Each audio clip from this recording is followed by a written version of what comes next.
Hello everyone, and welcome back to Let's Play Dream Daddy. Last we left off, we were in the middle of a date with Craig. The final date with Craig, and oh my, it seems to be getting a little splashy up in here.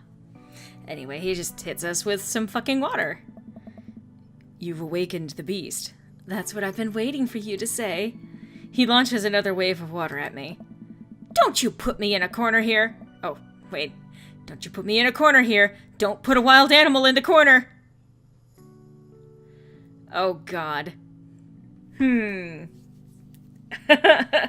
Well, dunking him and hammer fist. Let's see. I would show skill over anything else. I would squirt water at him. I clasped my hands together in the water and squirt a stream of water directly into Craig's face. A weak defense. Your water squirting is no match for the massive wave of water my finely toned biceps are about to send in your direction. Craig, please, I have a child. My pleas fall on deaf ears. He launches a volley of water in my direction, and in moments, I am defeated. Craig, truce, please! Craig thinks about it. Yeah, sure. We shake hands. There is peace. Man, that jump was such an adrenaline rush. Not so scary now, huh?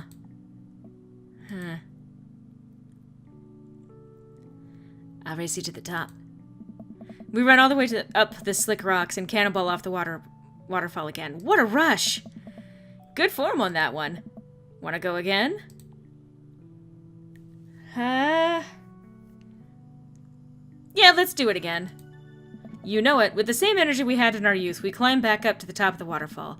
I'm brave enough to try a flip, which I'm sure looks incredibly graceful as I belly flop into the water. Phew, man. This is fun. Got one more in you? I'm not sure, because the more that you do this, the more likely you are to run into problems, and quite frankly, yeah, I'm gonna say, I know my limits. I'm ready to throw in the towel. Oh. We should probably head back. We go to pull our clothes back on and notice they're soaking wet. Maybe a splash fight wasn't the best idea. Ah, it's okay. We'll get a fire going in no time. We can dry off and get some dinner going. Sopping wet, we hike back to the camp and unpack everything we need for dinner. Craig pulls out a couple of steaks and some chopped potatoes in tin foil. So we're just going to be sitting naked. That's how we're gonna do this? Naked? Well, not naked, but in our underwear? Okay. You ready for a feast? Hey man, take a seat. The Craig train is pulling into the relaxation station and I'm your conductor. Let me cook for you. Absolutely not. Cooking is the thing that relaxes me the most. I'll take it from here. Craig cooks now? I remember how his entire sophomore year diet consisted of microwavable mac and cheese, but not microwaved, and have trouble believing the thing he just said. At least let me start the fire. Sure. Let me just grab my matches. Craig reaches into his backpack. He rummages around in his bag, pulling things out and checking every pocket. Uh-oh. I know I packed it. Craig checks another bag and still can't find it. My stomach grumbles, and now I'm more acutely aware of how cold and wet I am. We really need to get a fire started. Okay, well, it's not the end of the world. Gosh, I'm so stupid. I could have sworn I packed it. I'm sorry, dude. Don't be. We can figure this out. We can start a fire. We're smart guys. I mean, how hard could it be? I've watched plenty of survival programs on TV. If a naked reality TV star can do it, so can we. We'll need some wood. I gesture to the trees around us. Oh, man. There's no shortage of that. And some tinder. Oh. We could make that work. And then I think some ancient aliens are then supposed to come by and give us advanced technology, or renovate our house. Depends on the show. Craig and I gather a variety of wood, bark, and moss until we have all of the materials that could conceptually make a passable-looking campfire. I'm not sure that moss works for tinder. If I understand it correctly, and I'm no survival expert, of course, but I'm pretty sure that it's fairly moist, which is not great for starting a fire. You want really dry materials. Oh. Just at fire, right? That's the fun part. The sun is just now setting, and a cool breeze rustles the leaves of the trees around us. We have to work quick. Oh. I've done this in the past, and I know I can figure it out. Just give me a second. Any way I can help? Give me some moral support. Lift my spirits and we'll make this fire happen. Let's not go overboard. You can do it. Clear eyes. Full heart. Can't, not make that fire. You can make that fire, Craig. That's the stuff. It's okay, screen just kind of flickered. Oh yeah, okay. Eventually, Craig is miraculously able to get something going. He blows on the embers and gently places the glowing moss onto the base of the pit. Soon enough, we have a nice little fire going. I mean, maybe moss works as tinder, I don't know. Way to go, man. We're regular old outdoorsy fellas. Oh. Hooray for not dying! I take a seat in one of the lawn chairs Craig brought and cozy up to the fire, warming up my hands. Relax, man. Take it easy. Let me handle the dinner. I watch as Craig stokes the fire and sets up a makeshift grill for the steaks. After all that hiking and swimming and fire starting, I'm able to relax a bit. With the sound of crickets and the scent of steak filling the air, I actually feel pretty calm. See, now, for me, I would not consider camping to be a relaxing activity. For me, I would be constantly uncomfortable. I would be like, oh, there's a bug. Oh, there's a bug. Spider, spider, spider! So for me, it would not be my most relaxing activity. However, for those who enjoy it, I guess? I mean, good on you? Craig expertly sears two steaks in a pan he's been heating up on the fire, cracking thyme and crushing ginger over it while basting them both in butter. Wow, I didn't know he was actually good at cooking. The fanciest I ever saw him get in college was when he started sprinkling the seasoning packet onto dry ramen and then eating it straight up. When did this happen? You used to eat cereal every morning with beer instead of milk. I grew up, I guess. I think these are just about ready. Craig puts the steaks onto a paper plate and sets them aside. I start to reach for one, but Craig smacks my hand away. Bitch! Oh. Dude, let them rest. It'll be more flavorful that way. I patiently return to my seat, eyeing the steaks longingly from a distance. They smell incredible. Craig prepares a side salad for us in the meantime, sprinkling feta cheese onto freshly chopped greens. He plates it next to a generous pile of roasted potatoes covered in olive oil and rosemary. Oh my god, this sounds delicious. Once it's all ready, we sit down by the fire and dig in. Oh. Everything taste okay? I'm in heaven. Oh. That's what I like to hear. Remember how for an entire semester we would eat burritos for breakfast, lunch, and dinner? It's so hard not to go back to that. Look at you now, man. You have kids, a great job, and now you cook like a vengeful wizard whose arch nemesis is microwavable food. I'm really impressed with how much you've gotten your life together. Craig laughs, but there's no humor in it. Oh. I'm glad you think that. I glance at Craig while he picks at his salad. He really grew out of his baby face, but there's something about his expression that makes him seem so much older than he is. A sense of maturity he didn't have in college. He looks exhausted. You okay? Yeah. Come on, dude. I've known you for long enough to see when you're down. Oh, man. I'm tired, bro. I think being out here is making me realize just how drained I feel. You work really hard, Craig. It can't be easy. Oh, man. I have to. For my girls. I volunteer at their school. I cook healthy meals for them. I do everything I can to make sure they're safe and happy. When they're with their mom, I'm always working overtime so I can support them. And then you work out a lot so you can crush anyone who stands in their way. Oh. That, and I don't want to fall into my old habits. I need to set a good example for my girls. Everything I do is for them, and I wouldn't have it any other way. But it seems like it's bleeding you dry. Nice. If that's what it takes to raise them well, then it's worth it.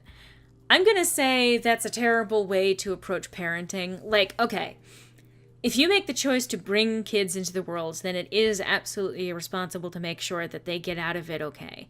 Be there for your kids, celebrate them, support them, make them feel loved, make sure that they know that they are loved, make sure that they have every opportunity that they can have.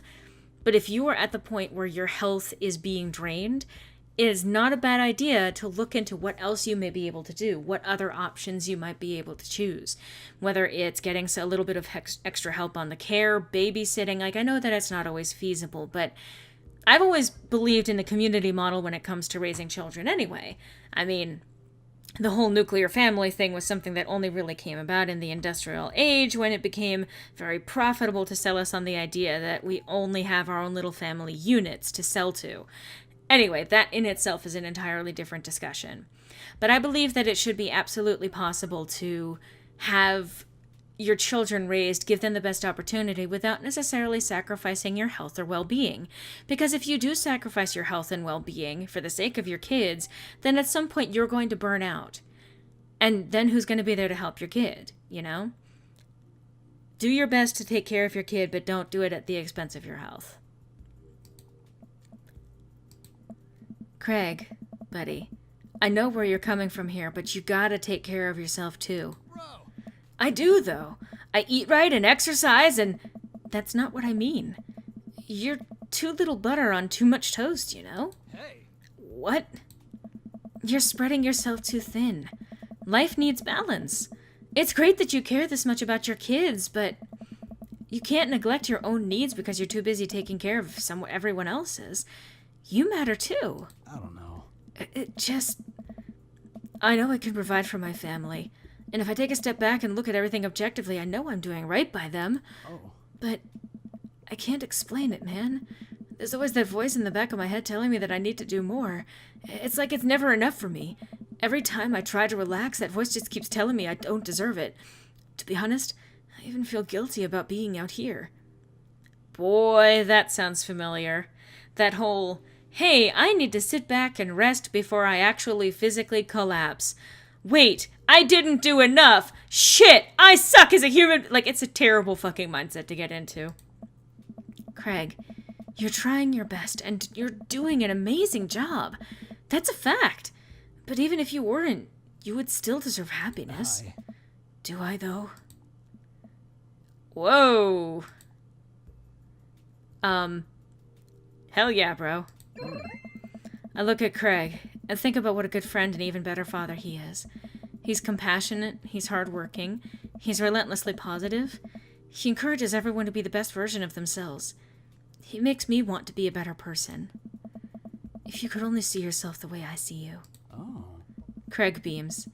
He gets up and walks over to his supplies. Oh. Come on. I brought dessert. Oh, are you going to use the campfire to torch the tops of some creme brulee? Mm-hmm. What? I know little to nothing about cooking. Craig pulls out marshmallows. Hey. Well, you still don't know how to make s'mores, right? I think the more important question is, do you know how to make s'mores? As I recall, you used to just completely blacken the marshmallows. Oh, I stand by that. It's charred on the outside, but the gooey center is preserved. Brutish. Craig throws a marshmallow at me, and I catch it in my mouth. Mm-hmm. Pro move. We used to be able to do that at a great distance against a wind disadvantage. Give me a week of practice, and I'll be competitive again. Craig and I sit in the warm glow with the campfire, watching embers float up towards the sky. The stars are so much brighter out here. Yeah. I miss this lore. Me too. We stay here until it gets late, half remembering stories from college. We watch as the fire dies and eventually clamber into the tent. Still in our underwear? We crawl into the tent and I unfurl my sleeping bag. My sleeping bag. Huh. Wait, where's the other sleeping bag? I look around for a second. Oh. Oh no. I must have left it at home. It's all yours, dude. I'm sorry. I'll just curl up over here. No way. Here. Craig unzips the sleeping bag and spreads it out so there's enough room for both of us to lay on top of it. Night, bro. Good night, bro. I roll over and we face away from each other. Without a blanket, it's really cold. I shiver, and without realizing it, I find myself nestling closer to Craig. I'm sure he won't mind. He turns over and I can feel his breath on my neck. It's hard to focus on anything else. I turn over, trying to get more comfortable. I open my eyes to find Craig's face only a few inches from my own. For once, he looks at peace. His eyes flutter open. His hand finds a place on my waist. I'm not sure who leans in first, but suddenly we're kissing. Camping bros, making out like pros. Okay, I'm sorry. We look at each other again, my heart racing. Craig. Oh, man. I got strong feelings for you, bro. I'm sorry. Anything followed by bro, I can't take seriously. I'm sorry. It's me. It's terrible, but I got strong feelings for you, bro. Sorry. Feelings I can't deny anymore. Bro. Me too. I run my hands through his hair, then down to his chest. Craig brings me closer, wrapping his arms around me. I feel so secure. I mean, who wouldn't? You know, talking about old times is fun, but I like making new memories with you. I smile, tracing the lines of his hip with my finger. We kiss again. I'm not worried about us getting too cold tonight. The fucking needle scratch? What the fuck? Date complete. Cannonball. Run. Marinara again? Man, that was amazing. Just like back in college. I've missed you, dude. Aww. Oh, that's so sweet. So I believe... Oh, please don't pirate games. Good advice. Make sure to sweep under your tent so you don't sleep on rocks. Yeah, that's also a good idea. Make sure that the area is actually clear underneath. Whew. I think I have everything finally set up. Amanda should be here any minute now. I think that's her car in the driveway. Okay, gotta act natural. Be cool, Laura, be cool. Amanda walks through the door with a suspicious look on her face. Hey, Dad. Sorry, gotta do her voice. Hey, Dad. Off to a good start? Something fishy? Rats. Sorry, sweetie. It's the feds. That life of crime is finally catching up to you. I tried to send them in a different direction, but even I'm no match for the power and funding of the U.S. government. Well, if they think they're gonna take me alive, they got another thing coming. I'm kidding. You're right. I have a little surprise for you. Yeah, I can tell. You're very bad at lying. Amanda, my dear, would you care to join me in the kitchen? Father, it would fill my heart with glee. I lead Amanda over to the kitchen table where a present lies covered under a tablecloth. It's nothing special, but I wanted to get you a little something. You graduated high school last week, and I know you told me not to make a big deal about it, but... Dad, you... I dramatically whip the cloth off the table. Amanda's jaw drops. No way! I figure you probably won't be able to get cable in your room, so I thought it might be nice to take a piece of home with you. A DVD box set of Long Haul Paranormal Ice Road Ghost Truckers!